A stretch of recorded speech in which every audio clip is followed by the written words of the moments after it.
Alors bonjour à tous, je suis Eva Saboukoulou, conseillère conjugale chez Couple Radio. Bienvenue sur le plateau de Love Story by Couple Radio. Aujourd'hui, je ne suis pas seule, je suis accompagnée de mon très cher époux, Christian Saboukoulou. C'est moi. Ben voilà, c'est lui.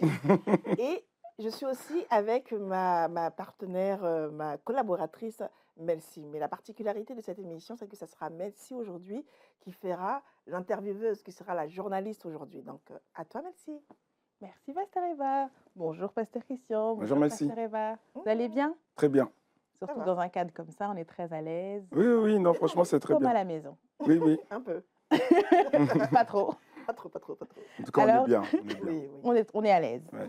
Et justement, on va être très à l'aise pour répondre à des questions parce que le public s'est déchaîné, nous a envoyé beaucoup de questions, mais on n'a pas pu toutes les sélectionner. Alors, est-ce que vous êtes prêts à y répondre? Il faut y aller, hein. On va y aller. Allez, let's go. La première question. Ma femme est irrespectueuse et me rabaisse devant nos proches. Avant que l'on se marie, c'était une crème, mais depuis lors, j'ai l'impression de découvrir une nouvelle personne. Elle se plaint que je ne lui parle plus, que je ne lui confie plus certaines choses, mais sincèrement, je ne la supporte plus. Que faire? Donc là, on a un mari qui est un peu dépassé par la situation. Sa femme lui manque de respect en public, donc j'imagine qu'en privé aussi. C'est ça. Et il la supporte plus. Il ne la supporte plus parce qu'elle lui manque de respect. C'est pour ça qu'il ne la supporte plus. Elle a un peu dépassé la limite. Elle a un peu dépassé la limite, donc du coup, il ne la supporte plus, c'est pour ça? Ouais. Et donc, il ne sait pas quoi faire. Non. Mais c'est ça la question, il ne sait pas quoi faire. Il est en train de te dire qu'il ne sait pas quoi faire. Il pose la question à Couple Radio pour savoir comment faire. Oui, mais comment C'est ça, Alors, non? qui veut répondre? Est-ce que c'est l'homme qui répond ou Déjà, en tant que femme? En tout cas, ce qu'il y a, c'est que ce qu'il faut comprendre, et ça, c'est pas l'homme qui recherche ça. C'est dans l'homme, en fait. C'est-à-dire que, et c'est biblique, hein, c'est-à-dire qu'une des choses dont l'homme a besoin, entre guillemets, alors je ne sais pas si c'est le mot besoin qu'il faut dire, mais c'est d'être respecté par son épouse. Et c'est pour ça que plusieurs fois, l'apôtre Paul, il dit, quand il s'adresse aux hommes, il dit Marie, aimez vos femmes. Mais quand il s'adresse aux femmes, il dit femmes, respectez vos maris. C'est vraiment quelque chose de très important dans le couple, en tout cas par rapport à l'homme. Un homme qui se sent pas respecté, même si c'est pas le meilleur au niveau professionnel, au niveau tout, alors, il a besoin d'avoir un minimum de respect. Alors si en plus en public on l'humilie d'une certaine manière, parce que lui il le vit comme ça, eh ben ça va tout de suite faire une cassure avec son épouse. C'est sûr et certain, ça va faire une cassure. Et après il aura moins d'allant, moins de connivence avec sa femme. Parce que il se sent pas respecté. Oui. L'homme, c'est ça. L'homme, il a besoin, c'est en lui, il a besoin d'être respecté un minimum. Voilà. Et s'il n'y a pas ça, c'est sûr que ça fragilise le couple. Et ça ne va pas donner à l'homme l'envie même de discuter avec sa femme, même de passer du temps avec sa femme, parce qu'il y a comme une barrière qui s'est... ouais. Alors moi, ce que je conseillerais à cet homme-là, en fait, c'est vraiment de prendre le temps de s'asseoir avec son épouse et de vraiment parler avec elle, de parler à cœur ouvert, voilà, de chercher à savoir quelles sont les raisons qui l'emmènent, elle, à poser de tels actes, à être irrespectueuse envers lui, de voir aussi un peu son éducation. Est-ce qu'elle a l'habitude d'être comme ça avec son père, avec les différentes autorités ou avec les personnes qui sont mal dans sa vie? Est-ce que c'est comme ça qu'elle se comporte ou c'est vraiment dû à la personnalité ou aux actes que le conjoint y pose? Parce qu'il y a certaines personnes aussi, il y a certains hommes qui posent des actes qui n'appellent pas au respect, bien que la Bible dit c'est important pour la femme de respecter son mari, en fait. Ça, c'est pas avec une condition, c'est inconditionnel. Ça fait partie des règles du mariage, en fait, voilà, des règles du mariage. Il faut le respecter. Mais maintenant, il faut que lui aussi pose des actes qui emmènent aussi le respect. Parce qu'on dit, femme, épouse, respectez vos maris. Est-ce qu'il se comporte aussi comme un mari? Est-ce qu'il a les qualificatifs d'un mari? Donc moi, je dirais dans ce sens-là, qu'il s'asseye avec son épouse et essayer de voir un peu pourquoi est-ce qu'elle lui manque de respect, en fait. Voilà. voilà, et ça peut être commencer à investiguer à ce niveau en discutant avec elle, et puis voir aussi au niveau de la famille, de son comportement, de ses relations, comment ça se passe aussi. Est-ce que Voilà. vous aurez un conseil à donner justement à cette femme? À cette femme-là, j'ai envie de lui dire quand même, à partir du moment où tu as choisi d'épouser cet homme-là, respecte-le. Respecte-le, c'est pas parce qu'il rapporte assez d'argent, qu'il ne rapporte pas assez d'argent, peu importe sa condition, il faut choisir de le respecter parce que c'est ton époux. Voilà, ça fait partie du fait qu'on dise je l'aime. On ne peut pas dire à un homme qu'on l'aime et on ne le respecte pas, ça ne va pas ensemble. Ouais. Voilà. Mais l'homme, il n'a pas besoin d'entendre qu'on l'aime. Non, c'est Euh, un langage pour lui, lui, voilà, c'est le respect. qui est. Que la femme dise je t'aime, ça va avoir moins d'impact Ouais. sur lui que le fait que sa femme le respecte. Ouais. Voilà. D'autant plus Donc, en public. ah oui, en plus en public. Alors en public, ça veut dire que tout est démultiplié, Ouais. quoi. Mais ce que je dirais, c'est que lui, il faut qu'il joue son rôle. Hein? C'est-à-dire que quand je dis joue son rôle, il faut qu'il fasse ce qui est attendu de lui. Et la Bible dit, Marie, aimez vos femmes. Aimez vos femmes comme Christ a aimé l'Église. Et donc, c'est vrai que peut-être que lui, comme tu disais tout à l'heure, peut-être que lui, il a aussi, il est peut-être une des causes, hein, qui ont mené le comportement de la femme. Alors c'est vrai que normalement, elle ne devrait pas être comme ça, mais lui, ce qu'il devrait faire, et là, c'est là où on dit que le mariage est spirituel. Il faut aller prendre comment dire, la force, la volonté de pouvoir faire ça, c'est-à-dire auprès du Seigneur, de pouvoir manifester un amour, de l'amour, malgré comment dire, le comportement de l'épouse, mais de pouvoir aimer sa femme. Et plus il va aimer sa femme, et plus, je crois, comment dire, sa tendance à elle à le respecter, eh ben, elle va augmenter. Mais c'est un tas de choses. Je pense qu'effectivement, en essayant de comprendre le pourquoi, on peut arriver aussi à corriger. Parce que ça se trouve, le gars, c'est un irresponsable notoire. Et donc, ça va pas naturellement pousser la femme à le respecter. Et donc, s'il corrige ces différents aspects, et surtout s'il couvre malgré tout sa femme d'amour, eh ben, là, on va pouvoir retrouver un équilibre. L'amour, du coup, se démontre par des paroles, mais aussi par des actes. Et la prochaine question nous emmène à des actes pas très, très louables. Alors, la question c'est, mon mari a levé la main sur moi 2 fois après 7 ans de mariage. La première fois, c'était de ma faute car je l'avais provoqué. Il s'est excusé et je crois qu'il était vraiment désolé. Mais la deuxième fois, c'était après une belle soirée en famille. Je ne sais pas si je peux lui refaire confiance, si je dois rester ou si je dois partir. Donc là, on a un cas de violence conjugale. Ah, c'est chaud. Hein. Très compliqué. Et le pire, c'est que en fait, c'est pas si rare que ça. C'est pas si rare que ça. Oui. Et après, elle a dit une chose, enfin dans la question, elle dit que la première fois, c'était de ma faute. C'était de ma faute parce que je l'avais provoqué. Ouais, mais là même, c'est de ta faute. Enfin, je sais pas, après, si elle lui a donné un coup de poing, alors je sais pas, Quel type de provocation? mais c'est... Il n'a pas à se comporter comme ça. Oui, il n'a pas à se comporter comme ça. C'est pas, elle ne peut pas dire du coup, c'est de ma faute. Non, il n'a pas à faire ça. Il n'a pas à faire ça. Ça fait pas partie du deal. Ça fait pas partie du contrat. Alors s'il veut manifester, je sais pas, comment dire, une frustration, voilà, ou quelque chose, il le fait autrement. On préfère encore qu'il élève la voix plutôt qu'il lève la main sur elle. C'est-à-dire que ça, c'est quelque chose qui doit s'interdire.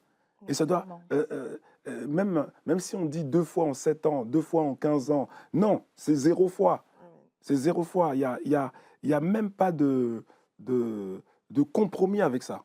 Il n'y a pas de compromis. Tu ne peux pas lever la main, et peut-être qu'il le voit comme ça, tu ne peux pas lever la main sur la fille du roi. Tu ne peux pas. Tu ne peux pas lever la main sur la fille du roi. La fille du roi, tu ne peux pas lever la main sur le fils du roi. Ah, oui, bah oui. Oui, le bien sûr. n'est pas non plus accepté. Bien sûr. Mais ce que je veux dire, c'est que, voilà, je pense qu'en termes de violence conjugale, c'est plus souvent... Parce qu'il y a aussi des cas où c'est la femme qui tabasse l'homme, mais en général, c'est plutôt l'inverse. Et, comme, comme disait Pasteur Dominique Bock, je pense que c'était à une retraite des hommes qu'on avait eue, il expliquait, et c'était une très bonne explication, moi j'avais beaucoup aimé cette explication, il expliquait qu'en fait, si le DG de là où tu travailles, le PDG, enfin le directeur là où tu travailles, s'il te confie sa fille, il doit partir en week-end ou s'absenter quelques jours, et puis il te fait confiance, il te confie sa fille. Et que l'enfant, à la maison, elle casse un de tes vases les plus précieux. Est-ce que tu vas la taper? Non, tu ne vas pas la taper. Pourquoi? Non, tu ne vas pas la taper. Pourquoi? Parce qu'en fait, c'est la fille de ton patron. Et tu vas, au contraire, tu vas dire, ah non, non, non, c'est pas grave. C'est pas grave. Pourquoi? Parce que tu vois que c'est la fille de ton patron. Bon, là, c'est ton épouse, mais c'est la fille du roi. Et le roi, là, il est plus important que ton patron du travail. Donc, si tu sais faire cette transposition, eh ben, ça te donne aussi un blocage, en tout cas une barrière à ne pas franchir. Tu ne peux pas lever la main sur la fille du roi. Voilà, un point, un trait. Elle peut faire, ce qu'elle veut. Elle peut même renverser les choses dans la maison. Tu peux pas taper. Ouais. Voilà. Donc il y a d'autres choses qui sont possibles, mais pas ça. Mais aussi, une des choses qui emmène certaines personnes à manifester une certaine violence, c'est parce que simplement, il y a un manque d'amour, en fait. Parce que normalement, quand tu as l'amour, tu arrives à avoir la maîtrise de soi. Vous voyez, tu arrives à avoir la maîtrise de soi, tu arrives aussi à pardonner l'autre, en fait. Donc, il va falloir aussi prendre l'habitude de cultiver l'amour, de faire grandir l'amour au-dedans au sein de la relation et au sein de ta propre vie aussi. Parce que l'autre, effectivement, on peut lui donner toutes les excuses. Par exemple, elle a dit: «Oui, non, mais c'est moi qui l'avais cherché. Non, mais c'est moi qui en était la cause. Oui, mais c'est moi qui l'ai injuré. C'est moi qui ai un peu provoqué». Oui, mais en fait, quand tu es rempli d'amour, d'avance, tu prends le temps tu choisis, pardon, d'avance, de pardonner à l'autre, en fait, ses transgressions. Tu choisis de te dire: «Quel que soit ce qu'elle va faire, déjà, je lui pardonne». Pareil que Dieu a fait avec nous, en fait. C'est-à-dire que se dire: «Bah, tiens, peu importe ce qu'ils ont fait, bah, quand mon sang a été versé pour ces personnes-là, je les pardonne, en fait». Et donc, quand on rentre dans la relation conjugale, se dire que je pardonne à ma femme, je pardonne à mon époux, toutes ces transgressions, ce qui fait que lorsque la colère va arriver, monter comme au nez, comme avec la moutarde, bah non, c'est bon, je l'ai déjà pardonné. Je l'ai déjà pardonné, et puis je me suis déjà aussi interdit ce genre d'acte-là aussi. Donc, ça peut aussi aider. Ça peut aussi aider pour faire en sorte qu'on ne transgresse pas cette ligne-là qu'on s'est fixée aussi d'abord. Il faut se la fixer aussi. Ouais. Voilà. Après, il y a aussi plusieurs causes, parce qu'il y a aussi les causes spirituelles. Oui. Il y en a, ils sont aussi oppressés par un esprit de colère, de violence. Voilà, il y en a, c'est ça. Hein. C'est-à-dire que, comment dire, sincèrement, ils aiment leur épouse, ils aiment leur femme, mais ils sont tenus par des esprits qui les amènent à poser ces actes-là. Et donc, dans ce cas-là, moi, ce que je dirais aussi, parce que souvent, les gens, ils ne veulent pas en parler. Ils ne veulent pas en parler, et ils veulent, voilà, il y a une honte, et puis il y a voilà, qu'en dira-t-on, et puis surtout si on lui a donné quelques responsabilités à l'église et tout. Donc, voilà l'image, et puis après, je vais perdre mes responsabilités et tout ça. Mais c'est souvent une erreur grave et fatale. C'est-à-dire que il faut en parler. Il faut en parler avant que ça devienne quelque chose voilà, que la ligne rouge soit franchie, et que ça amène, voilà, vraiment les hospitalisations, ou bien même pas enfin des choses violentes, ou bien que ça aille jusqu'à un divorce, parce qu'après là, elle voudra plus subir ça. Ouais. Donc il faut demander de l'aide. Après, on ne demande pas de l'aide à tout le monde. Hein. Il faut le faire, en tout cas, au niveau de l'Église, de voir avec des leaders matures, ou bien corps pastoral, mais il faut en parler. Après, je comprends que, oui, il y a comme on a dit, une certaine honte ou autre, mais il faut quand même en parler parce que sinon, ça peut partir dans tous les sens et puis devenir très, très grave. Et des fois, si on est gêné d'en parler au sein de l'Église, on peut en parler aussi dans des structures spécialisées. Tout à Il y fait. a des cabinets de conseil, il y a des psychologues, il y a vraiment des spécialistes aussi qu'on peut consulter. On ne garde pas comment dire, cette gêne-là pour soi, mais vraiment choisir d'en parler. Parce que une des choses aussi, se dire que parce qu'on est chrétien, on va prier, que Dieu va agir, mais en fait, tu as prié, maintenant il va falloir mettre cette foi-là en action, en fait. Se dire, ok, très bien, j'ai prié, maintenant je vais demander de l'aide aussi à des personnes sages qui peuvent faire partir du corps pastoral, des personnes sages aussi qui peuvent être des spécialistes, comme des conseillers conjugaux, comme des psychologues aussi qui pourront réellement m'aider, parce que si on garde cette rancœur-là au-dedans de soi, à un moment donné, elle va ressortir par une certaine violence. C'est Voilà, clair. ou elle va se transformer aussi en maladie aussi. Ouais. Donc, il ne faut vraiment pas garder ça pour soi et se dire oui, Dieu va finir par agir. Et ça, c'est interdit de faire ça. C'est vraiment, vraiment interdit parce que sinon, on risque de retrouver ton cadavre à l'hôpital et tes enfants seront abandonnés. Et ça existe. Hein. Ouais. Ça existe pas parce que, et pour des chrétiens même, ça existe. Mhm. On a déjà entendu l'histoire l'année dernière d'une chantre nigérienne qui s'est fait tuer par sous les coups de son mari. Voilà. Elle a caché ça pendant plusieurs années et apparemment c'était su, ça se savait, mais elle est morte issue des coups de son mari, quoi. Voilà. Mais est-ce qu'il y a des signes qu'on peut repérer? Il y a des personnes qui disent qu'il y avait peut-être une colère qui a été manifestée d'une certaine manière, ou parfois c'est le manque de communication qui se transforme en acte Même s'il y violent. a tout ça, en fait, il ne faut pas accepter ça comme il a dit, c'est-à-dire même si Ouais. ça vient d'origine spirituelle, Il faut en parler. il faut en parler, il faut chercher de l'aide. Il ne faut pas se dire, ah oui, mais on m'a tapé, ah non, je crois que ça vient de ses grands aïeux, ça vient de ci, de cela, peu importe d'où ça vient, se dire, ok, très bien, là j'ai vu que la ligne a été franchie, on va chercher de l'aide. Que tu veuilles ou pas, j'ai choisi la vie. J'ai choisi d'être vivante, donc là, par rapport à ça, je vais aller chercher de l'aide. Et donc, en cherchant l'aide maintenant, on va tomber sur des bonnes personnes qui vont réellement savoir comment nous encadrer et comment nous accompagner dans cette phase-là. Et puis, ce qu'on peut aussi ajouter, c'est que ce qu'on disait tout à l'heure, là, c'est un piège de dire « Ah, c'est de ma faute Ouais. ». Et ça, c'est un gros piège parce qu'on dit « Ah non, mais c'est de ma faute. Il m'a tapé parce que, ouais, non, j'ai pas bien parlé ou j'ai pas bien cuisiné ou j'ai pas bien ceci ou j'ai pas bien… » Non, non, non. C'est pour ça qu'on dit que dès le départ, ça, c'est à exclure totalement. Parce que c'est quand on commence à se dire que c'est de ma faute, et ben c'est là où on rentre dans une spirale. Et souvent, c'est dans cette spirale que certaines femmes se retrouvent. Elles n'en parlent pas et jusqu'au drame. Oui, c'est ça. Et pour toute personne qui traverse ce genre de situation, que vous soyez en couple simplement, fiancé ou même marié, cherchez de l'aide. Nous vous conseillons pleinement de chercher de l'aide et le cabinet de conseil conjugal Couple Radieux est également là pour vous. Que vous soyez un homme battu ou une femme battue, le cabinet est ouvert pour vous. Donc n'hésitez pas à prendre rendez-vous, le lien sera inscrit dans la bio pour vous permettre de pouvoir prendre un rendez-vous. Alors, on passe à un autre sujet. Je ne vais pas dire que c'est moins grave, mais ça reste toujours des choses pas agréables. Et alors là, c'est en pleine nuit, j'ai attrapé mon mari en train de regarder des vidéos X. Je me suis sentie trompée et insultée. Pourquoi il ne me dit pas ce qu'il veut? Qu'est-ce que j'ai fait de mal? Je suis tellement en colère que j'en pleure à chaque fois. Que dois-je faire? Je suis perdue. Là, c'est un cas un peu Peu petit, spécial. mais je pense que ça n'arrive arrive. pas Qui de existe. manière… Qui existe. voilà, Ça existe, oui. Oui, oui, oui. c'est assez courant. Qu'est-ce Qu'elle que- peut faire?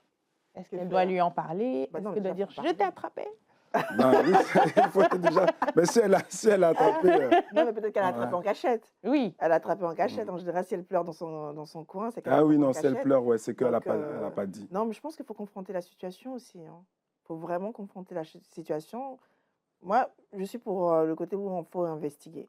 C'est-à-dire, on va d'abord confronter la situation, en discuter, en parler, pour voir est-ce que c'est la première fois, est-ce que c'est répétitif, est-ce qu'il y a des antécédents, est-ce qu'il y a des manques, est-ce qu'il y a des besoins aussi. En fait, il faut investiguer, ne pas tout de suite tirer des conclusions pour se dire, ah bah tiens, il préfère se soulager en regardant ça, ou c'est simplement ou c'est une habitude qu'il a drainée depuis sa jeunesse. Il faut investiguer. après, maintenant, à partir de là, maintenant, on va maintenant chercher de l'aide. Mais en parler ensemble, en fait. Parce que des fois, c'est peut-être qu'il était assis là, de manière passive. Bon, j'excuse pas ça, mais de manière passive. Et j'en sais rien. La séquence Non, mais on peut pas de manière passive être en train de regarder un film X Non, mais pornographique. regardez. C'est Parce que non, c'est peut-être qu'il était assis, j'en sais rien, peut-être qu'il somnolait aussi. Vous savez pas, j'en sais rien, moi je dis ça, c'est une question comme ça. On Non, ne mais sait je pas pense qu'on que sait là, pas. il n'y a pas vraiment là, de le contexte, mais je pense que c'était un c'était. peu choisi. Ben Ah oui, oui, c'était ben choisi. oui. Ah, elle était déjà apprêtée avec Parce toute que il somnole, ben si, il somnole, elle le voit dormir. Alors, Oui, c'est ça. voilà. Donc, bah oui. non, là, je pense que là, la question, le Mhm. contexte, c'est pas, comment dire, ça n'a rien à voir avec quelqu'un qui somnole. Mm. C'est quelqu'un qui est en train de Regardez de voilà, de intime. regarder, qui est en train de, voilà. C'est un choix délibéré. Oui, oui. Là, enfin, je pense que la question, elle tourne là-dessus. Qu'est-ce qu'elle peut faire? Ben, je pense Comment que, lui dire? Comment lui dire? Comment aborder le sujet avec son mari, du coup? ben, c'est de confronter déjà. Il faut en parler. Il faut en parler Mais parce que s'il y a pas de discussion, ça peut continuer, ça peut. et en parler aussi sans venir l'accuser aussi, en prenant ça comme si c'était un... Comme dire, Oui, ah, voilà, avec oui, oui, la oui, colère, oui, oui. voilà, genre, ah, Je t'ai vu, je t'ai vu. je t'ai attrapé, voilà, Voilà, tu n'en regardez. rien, tu es un enfant du diable. Mais vraiment, pas le côté accusateur. En Oui, fait, oui, oui. vraiment. C'est vraiment en parler, en discuter. Vraiment en discuter, chercher à savoir le fond Ouais. du problème, en fait. Bien communiquer Voilà, pour être oui, oui, sûr oui, oui. que Comment il en est arrivé là? Ouais. Voilà, c'est Voilà. vraiment ça. comprendre le Chercher à cheminement. l'aider. Mm. Chercher à l'aider. Moi, c'est vraiment se dire chercher à l'aider. Mhm. Et puis se dire aussi que si le Seigneur a permis que tu puisses voir ça, c'est que réellement, c'est l'occasion peut-être de l'aider à sortir de là. Voilà, parce que tu aurais pu ne pas voir ça. Il y a des gens C'est qui vrai. ne voient pas ça du tout, du tout, du tout. Ils peuvent vraiment s'arranger à faire en sorte que leur partenaire, leur conjoint, ne sache même pas qu'ils ont ce genre de vice-là. Donc, si le Seigneur a exposé cette situation-là, c'est que peut-être aujourd'hui, c'est son jour, entre guillemets, de délivrance. Tout à Donc, fait. se dire, ah ok, merci Seigneur de m'avoir permis de voir ça. Demander l'aide au Saint-Esprit, de pouvoir aussi savoir comment aborder la situation. Et ensuite, maintenant, en parler vraiment reposé, Mm. à tête reposée, tranquille, avec calme, paix. Sans lui Voilà. crier dessus. Oui, c'est ça. Voilà, c'est pas ton enfant d'ado de 10 ans que tu as attrapé en train de faire des choses comme ça, mais vraiment de manière posée, se dire que, ok, on va trouver une solution aujourd'hui. Mais ça, c'est une belle perspective Voilà. de se dire, je dois voir ça comme un jour de délivrance. Et Bah oui, peut-être aussi. je suis peut-être la perche que Dieu a tendue pour Oui, pouvoir parce que l'aider. souvent, on le voit, ouais, parce que tout de suite, on le met contre nous. Mais pourquoi il m'a fait ça? Moi. Non, c'est pas moi. Parce que là, c'est l'affaire de couple, en fait. Tout à Mm. fait. C'est l'affaire de couple, c'est-à-dire l'autre a une faille, et comme vous êtes une seule chair, donc cette faille-là, elle peut détruire votre relation à tous les deux, elle peut détruire votre famille à tous les deux. Donc se dire que non, il y a une faille qui est passée par lui, et il faut qu'on sorte de là tous les deux. Il faut qu'on sorte de là tous les deux. Donc, ok, chérie, j'ai vu, j'ai constaté, tu avais ça vient d'où? Dis-moi comment est-ce que c'est la première fois? Si, c'est là. Ah, si, ok, d'accord. Très bien. Écoute, on va voir comment on va faire. On va en parler à tel niveau, on va faire ci, on va faire ça. Et puis, voilà, l'affaire est réglée. Mais ici, on commence à alerter tout le monde. Oh, voilà, j'ai un adultérien dans la maison. J'ai... Non, ça va me Ah, ça va Mettre dans dans les tous les stories sens. WhatsApp. Non, ça, c'est pas... Appeler la famille. Non, Ouais. c'est la folie. Franchement, là, Ouais, c'est c'est compliqué. renverser son foyer. Mais là, on comprend bien que la solution qui est proposée ici, c'est de communiquer clairement avec son conjoint ou Mhm. sa partenaire, ça peut être dans l'autre sens aussi, Mhm. et de vraiment bien parler franchement à tête reposée. Mm. Donc, on n'arrive pas avec un ton accusateur, je t'ai attrapé, mais on essaye de J'ai même les chercher une preuves, j'ai pris la solution. photo. Oui, Surtout c'est filmé. Aujourd'hui, on Ah, filme. j'en ai tout est. Aujourd'hui, on filme. On cherche des solutions pour le couple. Mhm. En tout cas, merci, Pasteur Christian, merci, Pasteur Eva, pour toutes Ah, c'est déjà ces, fini. ces Ah bah oui, réponses. c'est Là, 30 oui, minutes, hein. il y a une Non, fin à ça tout. va vite. Hein. Ça va vite. Ah. Mais on peut se revoir pour une prochaine édition, n'est-ce pas, chère Avec- collaboratrice? On pourrait, on peut. Hein? Alors, nous, on te le demande, parce que c'est pas évident de te ramener ici. Bon, en tout cas, je suis là. Ah, Donc, ça veut dire que c'est possible. Ah. C'est ça qu'il faut se dire. Super, En super, tout cas, chers super. téléspectateurs, merci d'avoir regardé cette émission. On se retrouve donc dans un prochain épisode.